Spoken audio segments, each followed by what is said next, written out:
नमस्कार दोस्तों, मैं पीएम सर इस YouTube चैनल के माध्यम से आप सारे बच्चे को तहे दिल से स्वागत है। तो मेरे प्यारे बच्चे, आज हम लोग डिस्कस करेंगे मेंसुरेशन वाले जो टाइप है, मेंसुरेशन का जो सेक्शन है आयतन का, और आयतन में कुछ एप्लीकेशन पे आधारित क्वेश्चन हम लोग डिस्कस करेंगे। वो एप्लीकेशन क्या है, यानी आपका 2-3 फंक्शन देके उसके बीच आयतन पूछ लेगा, उसके बीच वक्र पृष्ठ का क्षेत्रफल पूछ लेगा, उसके बीच आपका संपूर्ण पृष्ठ का क्षेत्रफल पूछ लेगा।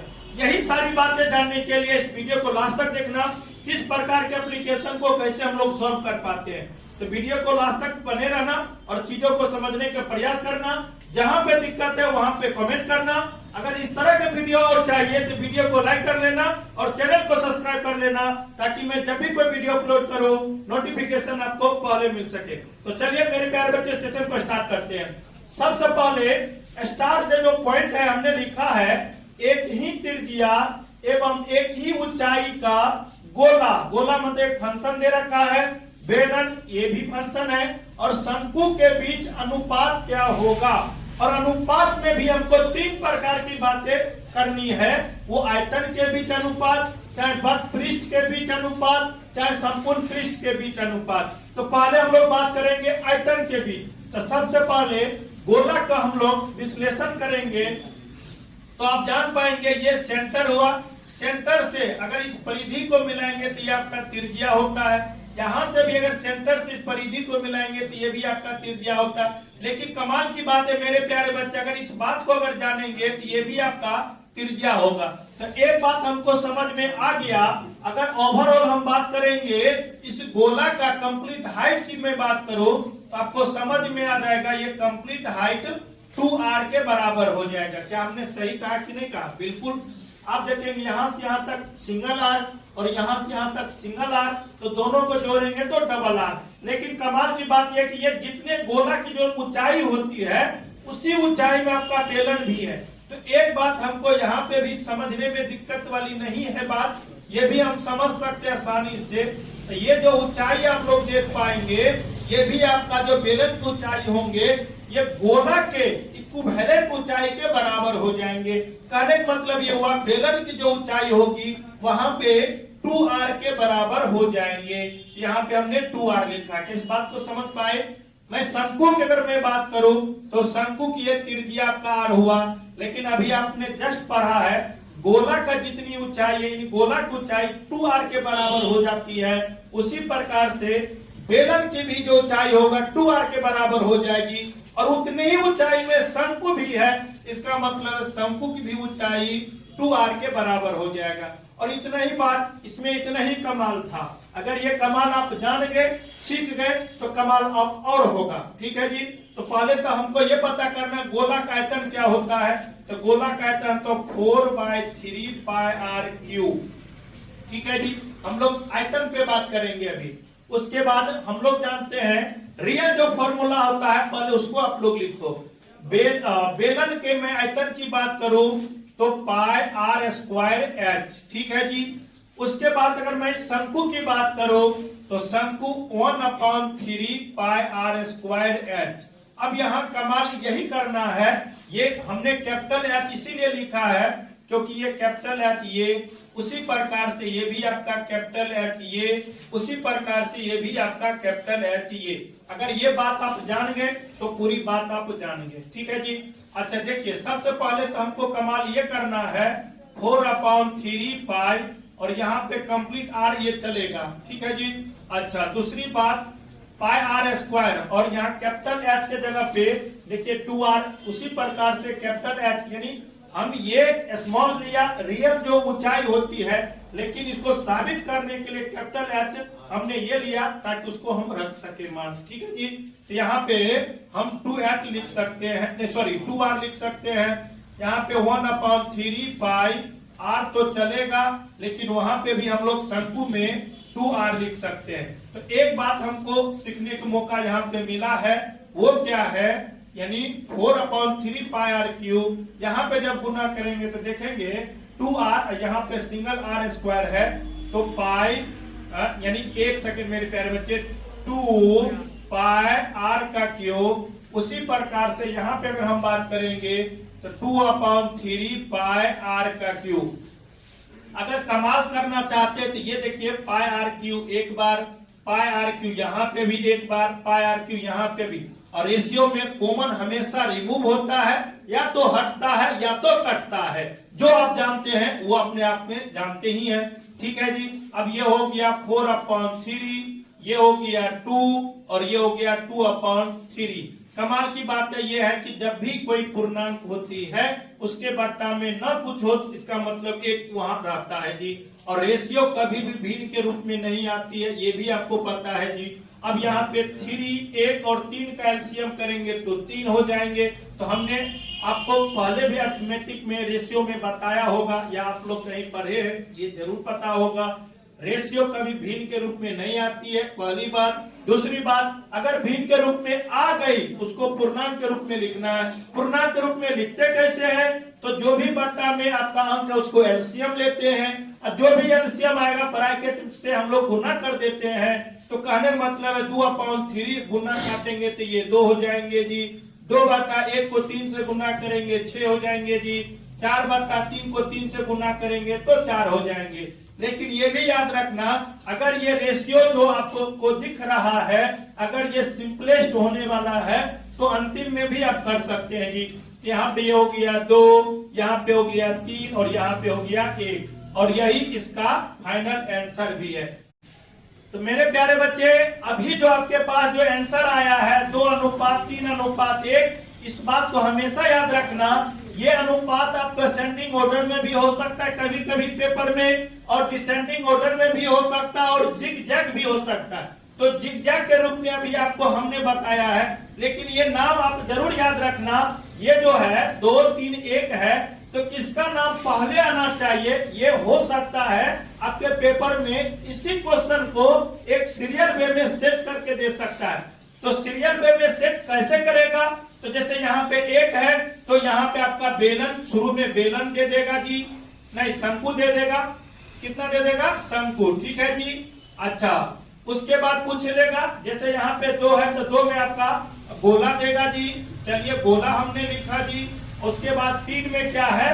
3 में बेलन है तो बेलन। कहने का मतलब ये हुआ, अगर यही क्वेश्चन को जैसे हमने पहले गोला लिखा, उसके बाद बेलन लिखा, उसके बाद शंकु लिखा, तो हम एट रैंडम ये डिस्कस कर पाए आपके पास जो आपको दिख रहा होगा।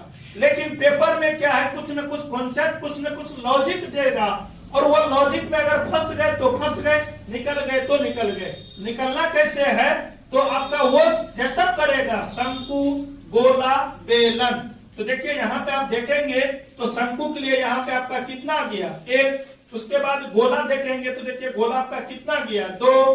ठीक है जी। और बेलन, बेलन के लिए कितना गया? 3। ठीक है जी। इसी बात को कभी कभी आपको पलट के दे देगा। पलटने के बाद ये एक क्वेश्चन ऐसा अगर आपसे पूछ ले एग्जाम में तो समझ लेना हो 1, 2, 3, इसका मतलब शंकु, गोला और बेलन का अनुपात पूछा जा रहा है। अच्छा, इसी चीज को बाय द वे अगर कभी आपका बेलन पूछ ले, उसके बाद गोला पूछ ले, उसके बाद अगर शंकु पूछ ले, इसका मतलब यही हो जाएंगे आपका 3 हो जाएंगे जी, यही आपका 2 हो जाएंगे जी, यही आपका 1 हो जाएंगे। तो कहने का मतलब ये हुआ, अगर जब कभी भी 1:2:3 दिखे या 3:2:1 दिखे, इसका मतलब है ये फंक्शन जो आपको दिख रहा होगा, यही 3 वो फंक्शन लेके ही ये काम हुआ होगा। ठीक है, ये समझ में आ गया सारे बच्चे को? तो हम लोग अब बात करेंगे वक्र पृष्ठ में, उसको भी सीखेंगे किस प्रकार से उसका अनुपात आएंगे। तो मेरे प्यारे बच्चे, हमने अभी आयतन पे बात किया था, और आयतन का अनुपात आपने देखे हैं, समझे भी हैं और सीखे भी हैं। उसी प्रकार से हम लोग वक्र पृष्ठ के बारे में जानेंगे, सीखेंगे।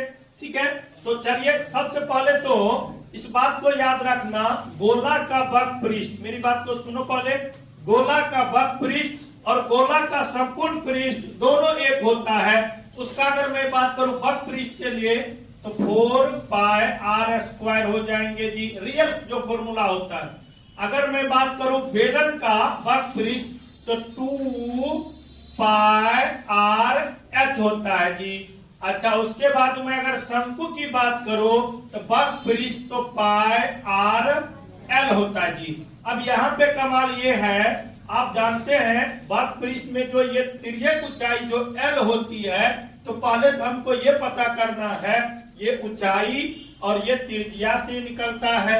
और आप जानते हैं ये हमने बताया भी होगा और आप जानते भी हैं और सीखे भी हैं, तो ये आपका एच का स्क्वायर प्लस आर का स्क्वायर, और ये जस्ट लाइक कर्व के तरह होता है, यानी लंब का स्क्वायर प्लस आधार का स्क्वायर। और यही बात आपने ऑलरेडी चाहे त्रिभुज में चाहे मेंसुरेशन के एरिया वाले सेक्शन में जरूर पढ़ा होगा।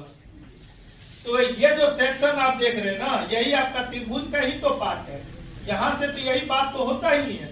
तो कहने का मतलब ये हुआ, यहाँ से अगर मैं बात करूं तो ऊंचाई में कंप्लीट आपका ये 2r का कॉन्सेप्ट आ जाएगा, और त्रिज्या तो ऑलरेडी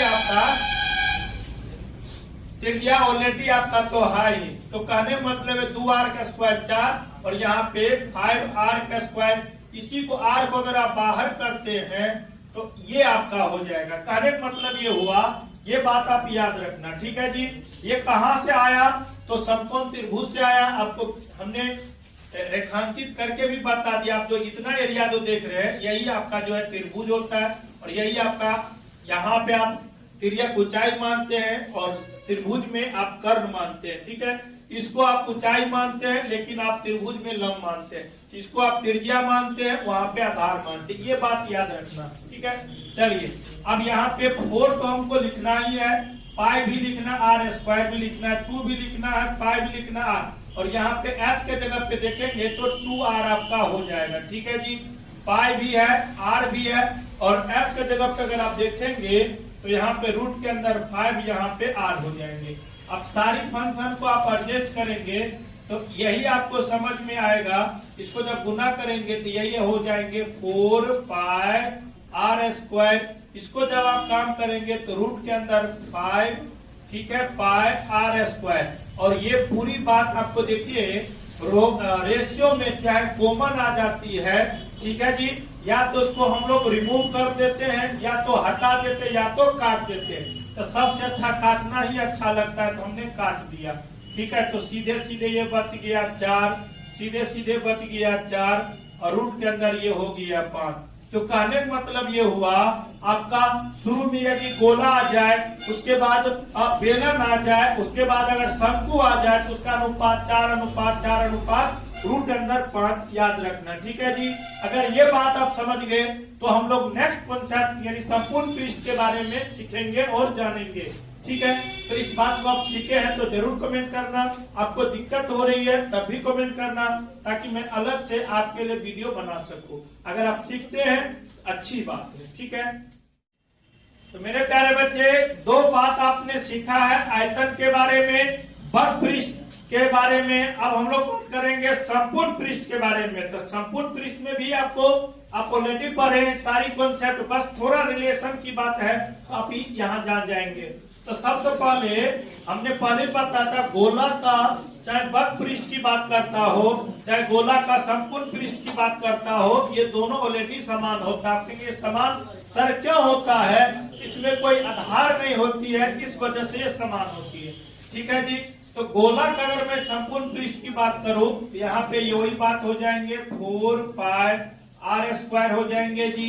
अगर मैं बेलन की बात करूं तो देखो जो नेचुरली हमने बात किया था उस पर आप काम करो, कभी फॉर्मूला भी आप नहीं भूलेंगे और अच्छे ढंग से आप सोल्यूशन भी कर पाएंगे। तो सबसे पहले तो बेलन का वक्र पृष्ठ 2 पाई आर एच होता है, उसमें 2 आधार होती है, एक आधार ये हुआ, एक आधार ये हुआ, ये हो गया 2 पाई आर का स्क्वायर हो गया। अगर मैं शंकु की बात करूं तो शंकु का वक्र पृष्ठ क्या होता है, अब पाई आर एल होता है, उसमें एक आधार यदि आप जोड़ते हैं तो पाई आर स्क्वायर हो जाएंगे, ठीक है जी। अब यहाँ पे क्या है 4 पाई आर का स्क्वायर हमने लिखा।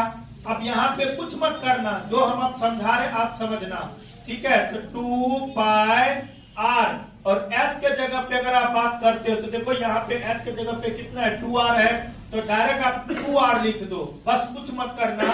2 पाई आर का स्क्वायर। अच्छा उसके बाद अगर मैं बात करूं पाई आर, अब देखिए यहाँ पे कमाल आ गया एल का, तो एल के लिए फिर हम आप डिस्कस कर पाएंगे। यहाँ पे देखिए ये कर्ण हो जाएंगे, ये लंब हो जाएंगे, आधार हो जाएंगे। तो यहाँ पे वही बात जो आपने पहले भी सीखा था, तो वही हो जाएंगे 2r का स्क्वायर डायरेक्ट, मतलब डायरेक्ट यहाँ पे ऊंचाई आपका 2r दिखाई दे रहा है, क्योंकि जितनी लंबाई का बेलन है उतनी ऊंचाई का ये लंबाई का शंकु है जी। तो f के जगह पे 2r लिखेंगे और आधार तो आपका r ही है। तो यही हो गया आपका 4 यानी होल के स्क्वायर है। तो 4r स्क्वायर, यहाँ पे r स्क्वायर, तो रूट के अंदर ये 5r के स्क्वायर, जब इसको सिंपलिस्ट करेंगे तो रूट के अंदर 5 और r हो जाएंगे। ठीक है जी। यहाँ पे बस l के जगह पे हमको रूट के अंदर 5 देना है और यहाँ पे r देना, प्लस में पाई r के स्क्वायर हो जाएगा। ठीक है जी। अब क्या करो, इसको आप एडजस्ट कर लो। एडजस्ट करोगे तो देखो ना 4 पाई r के स्क्वायर, यहाँ पे जब इसको गुना करेंगे तो 4, ठीक है जी, और यहाँ पे 4 2 6 हो जाएंगे और ये पाई r के स्क्वायर हो जाएंगे। ठीक है जी। अच्छा, अगर मैं इसको गुना करूं तो ये तो एडिशन है जी, तो यहाँ पे तो सारी बातें तो दिखाई दे ही रहा है, यहाँ पे नहीं कुछ है तो एक है। इसका पहले एक बार एडजस्ट इसको करते हैं, साइड में लिखिए। तो ये क्या है, पाई, और यहाँ पे क्या, इसका जो रियल मान है कैपिटल R लिख लीजिए। ठीक है, इसको कैपिटल लिख लेते हैं।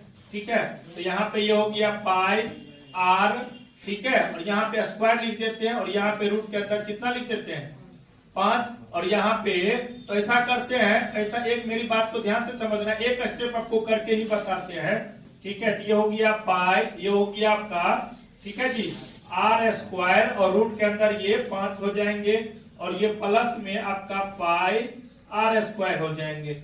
ऐसा करो ना, यहाँ पे 4 पाई r के स्क्वायर, यहाँ पे 6 पाई r के स्क्वायर, और यहाँ पे पाई r के स्क्वायर अगर कॉमन लेंगे तो रूट के अंदर 5 + 1 हो जाएंगे। और ये देखिए सब में कॉमन है, सब में उभयनिष्ठ है, तो ये अपने आप में रिमूव हो जाती है जी। ये हो गया 4:6 रूट के अंदर 5 + 1। ठीक है जी। और यही इसका संपूर्ण पृष्ठफल का आंसर भी रहा। तो उम्मीद करते हैं जो भी चीज आप सारे बच्चे के लिए मैं आज लेके आया था, अब सारे बच्चे सीख गए हैं, समझ में आ गई है। अगर समझ में आती है, अगर आपको अच्छा लगता है तो आप जरूर, जब मैं आपके लिए इतना काम कर सकता हूं, आपका भी फर्ज बनता है एक टीचर के लिए, आप भी ज्यादा इस वीडियो को शेयर कर देंगे, लाइक कर देंगे, ताकि आपके जैसे जो भी बच्चे पढ़ना चाहता है इस चैनल के माध्यम से वो भी पढ़ाई कर सके। और आपको समझ में आ ही गई होगी ये चैनल आपको किस प्रकार से चीजों को प्रोवाइड करती है, किस प्रकार से चीजों को लेके आती है, आपको समझ में एकदम बेहतरीन ढंग से कोशिश करते हैं सिखाने का। इस पूरे वीडियो देखने के लिए आप सारे बच्चे को दिल से थैंक यू। हम लोग नेक्स्ट वीडियो में मिलेंगे। अगर अभी तक वीडियो को लाइक नहीं किए तो लाइक कर लेंगे, चैनल को सब्सक्राइब कर लेंगे।